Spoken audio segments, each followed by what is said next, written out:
அன்பார்ந்த தமிழ் சமூகத்திற்கு வணக்கம்.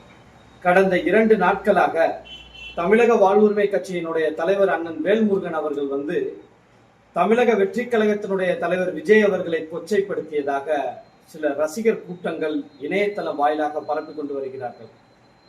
என் அன்பு சமூக சொந்தங்களே, தயவு கூர்ந்து சேலத்தில் நடந்த அந்த மாநாடு கிட்டத்தட்ட 1 மணி நேரத்திற்கு மேலாக அண்ணன் வேல்முருகன் அவர்கள் தன்னுடைய உரை நிகழ்த்தியிருக்கிறார். அதுல ஒரே ஒரு நிமிடம் ஒரு நிகழ்ச்சியை குறிப்பிட்டு பேசுகிறார். என்னுடைய படித்த மாணவ செல்வங்களுக்கு 2 கிராம் தங்கம் கொடுப்பதால் அவர்களுடைய எதிர்காலத்தினுடைய ரோல் மாடலை மாற்றி அமைக்கிறீர்களா என்கின்ற ஒரு ஆணித்தனமான இந்த தமிழ் சமூகத்தின் மீது அக்கறை கொண்ட ஒரு கருத்தை தெரிவிக்கிறார்.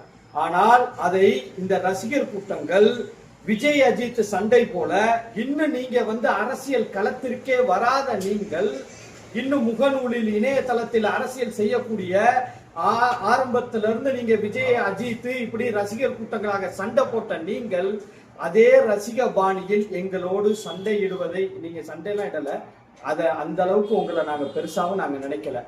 இந்த தவறான கருத்துக்கள் தெரிவிப்பதை தயவு செய்து தவிர்த்து கொள்ளும். உங்களை போன்று எந்த ஒரு அரசியல் களத்திலையும் நிற்காமல் இந்த தமிழ் சமூகத்திற்காக போராடாமல் இருக்கக்கூடிய கட்சி அல்ல. 40 ஆண்டு காலமாக தன்னுடைய அரசியல் வாழ்வை இந்த மக்களுக்காக நிலைநிறுத்தி இன்று தமிழக வாழ்வுரிமை கட்சி 14 ஆண்டு காலம் இந்த மக்களுக்காகவும் இந்த மண்ணுக்காகவும் இந்த தமிழ் சமூகத்திற்காக நிற்கிறது. என்ன என்ன என்ன நீங்க பேசுறீங்க?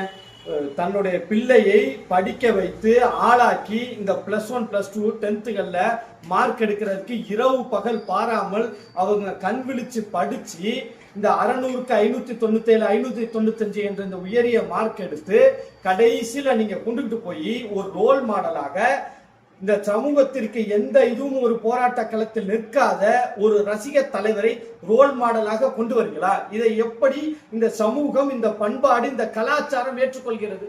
இப்படித்தான் காலங்காலமாக நம்மளுடைய பிள்ளைகளுக்கு நாம் சொல்லிக் கொடுத்து வளர்த்தோமா?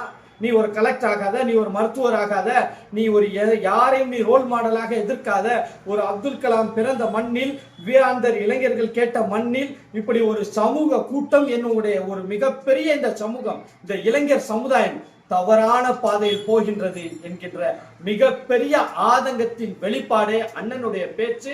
அண்ணனுடைய பேச்சு சரி, எங்களை கேட்டால் இதை விட இன்னும் ஆதங்கமாக அண்ணன் பேச வேண்டும் என்றுதான் சொல்லுவோம். இந்த தமிழ் சமூகத்திற்காக நீங்க பண்ற இந்த இன்ஸ்டா ரீல்ஸ் மோகம், இந்த இணையதளத்துல நீங்க பண்றது எவ்வளவோ எத்தனையோ பெண் பிள்ளைகளை மார்பிங் செய்து இந்த இணையதள சமூகம் எந்த அளவிற்கு சீர்கேடாக இருக்கு, இதற்காக எத்தனை பிள்ளைகள் தூக்கிட்டு